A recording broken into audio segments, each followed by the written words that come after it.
So Aamir Khan గారు తీయబోయే cinema మహాభారతంలో అల్లు అర్జున్ గారు ఉండబోతున్నట్టు, అది అర్జున్ పాత్రలో అన్నట్టు వైరల్ అవుతుంది. దాన్ని ఎట్లా చూడొచ్చు, ఎలా ఉంటుంది?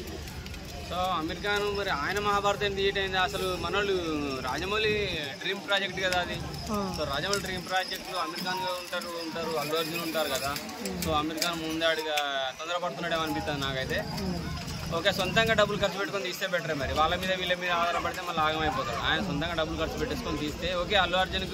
అర్జున్ పాత్ర అంటే వేసేస్తాడు, గట్టిగా వేస్తాడు, మంచిగా వేస్తాడు, మంచిగా వేస్తాడు. అంటే పుష్ప 2లో ఊర మాస్ లుక్ ఉంది కదా, మరి మహాభారతంలో అతని రోల్ ఎలా ఉండబోతుంది? సెట్ అవుతుంది అంటారా? ఖచ్చితంగా సెట్. ఎందుకంటే టోటల్గా మేకప్ అనేది చేంజ్ అయిపోద్ది కాబట్టి నటుడు అనేవాడు డైరెక్టర్ పర్ఫెక్ట్గా ఉంటే ఎటువంటి పాత్ర చేయడానికైనా సిద్ధంగా ఉండరు.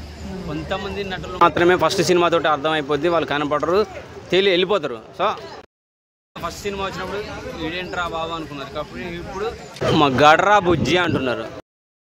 సో ఆల్రెడీ దేశముదురుతోటి పుష్ప 1, 2 తోటి అందరికి తెలిసిపోయింది. ఇంకేం కావాలి, ఎటువంటి పాత్ర ఇచ్చినా చేయగలరు ఈజీగా. మళ్ళీ పార్ట్ 3 రాబోతుంది. త్రివిక్రమ్ గారి సినిమా కొత్తగా రాబోతుంది. టోటల్ ఇంకా త్రివిక్రమ్ సినిమా పక్క పెడితే మన అట్లీ ప్రపంచ స్థాయిలో ఒక విజువల్ ఎఫెక్ట్స్, ఒక అవతార్ మించిన రేంజ్ అని అంటున్నారు. సో అల్లు అర్జున్కి ఎటువంటి పాత్ర ఇచ్చినా ఇప్పుడున్న పరిస్థితులు ఆయన చేయగల పరిస్థితి ఉన్నాడు. కాబట్టి మహాభారతం కాదు, రామాయణం కానీ ఎటువంటి పాత్రకైనా సెట్ అవుతుంది. ఎందుకంటే ఆయన వాయిస్ మనం ఆల్రెడీ గోనగన్నారెడ్డి వాయిస్లో చూసినాం కదా. సో ఆ బేస్ వాయిస్ ఉన్నది, ఈజీగా మాట్లాడగలదు. అంటే శ్రీకృష్ణుడిగా అమీర్ ఖాన్ అంటున్నారు, అసలు అతనికి సెట్ అవుతుంది?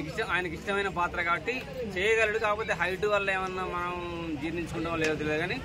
సో అంటే మన తెలుగు ప్రజలకు శ్రీకృష్ణుడు అంటే ఒకటి ఫిక్స్ అయి ఉంది మైండ్ లో. అంటే ఎన్టీఆర్ గాని, మరి ఎలా ఉండబోతుంది ఒకవేళ అమీర్ ఖాన్ అయితే అది ప్రజలకు వెళ్తుంది అంటారా? దేవుడి పాత్ర కాబట్టి తీసేసుకుంటారు, ఈజీగా ఒప్పేసుకుంటారు, చేసేస్తారు. ఆయన ఆర్టిస్ట్ గా గొప్ప నటుడు కాబట్టి జస్ట్ ఆయనకి ఏంటంటే హైట్, పర్సనాలిటీ తప్ప మిగతా యాక్టింగ్ పరంగా చేయగలడు ఈజీగా. ఎందుకంటే ఆయనకి చాలా నచ్చిన పాత్ర. ఎందుకంటే అసలు ఆయన మనసులో గుండెలో దూరిపోయిన పాత్ర అనమాట అది. నేను అది చేయాలి, నా కళ అన్నట్టుగా మాట్లాడతారు. సో ఎంత ఆతృతతో ఉన్నాడో ఒకసారి అమీర్ ఖాన్ అర్థం చేసుకోండి. ఖచ్చితంగా చేయగలదు, పాత్ర పరంగా అయితే మెప్పించగలడు.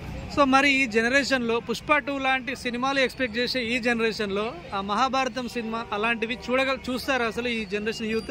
ఇప్పటికీ మహాభారతం సీరియల్నే చూసి మనం చాలా హ్యాపీగా, వాళ్ళని చిన్నప్పుడు చూసినప్పుడు దేవుళ్ళే అనుకునేటోళ్ళం. ఎప్పుడు వస్తుందా, టైం ఎప్పుడైద్దా, పోయాడ కూర్చుందామా అని చెప్పేసి కింద స్కూల్కి వెళ్ళి మనం పట్టాలు వేసుకొని కూర్చుంటాం. ఆ టైంలో కూర్చొని ప్లేస్ ఆపుకొని చూసే అంతటి మహాత్మం అది.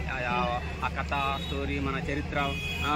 స్టోరీ అని అంటే మనం రాసుకున్నది అని కాదు, నిజంగా జరిగినాయి. చాలా దగ్గర ఆనవాళ్ళు కూడా దొరుకుతున్నాయి. కాబట్టి ఖచ్చితంగా మనకు విధంగా ఏంటంటే దేవుళ్ళ లాంటి వాళ్ళు ఖచ్చితంగా దేవుళ్ళే, మనుషులైనా కానీ దేవుళ్ళలాగా ఒక చరిత్ర అయిపోయింది. హిస్టరీ క్రియేట్ చేసినాం.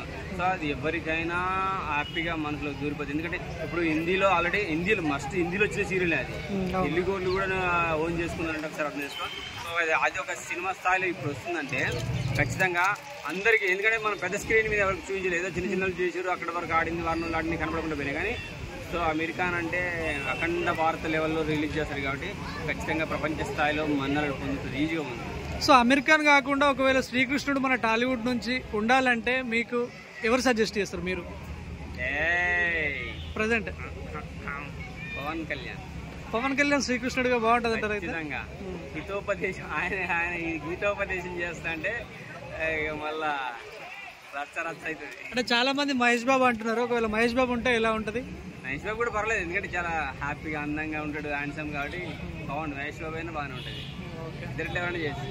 ఎందుకంటే ఇప్పుడున్న పరిస్థితుల్లో 2 కన్నులు అవి, 4 స్తంభాలు, చిన్న స్తంభాలు వేరే ఉన్నాయి, పెద్ద స్తంభాలు వేరే ఉన్నాయి. ఎన్టీఆర్, బాలయ్య బాబు, చిరంజీవి, నాగార్జున, వెంకటేష్, అవి పెద్ద స్తంభాలు.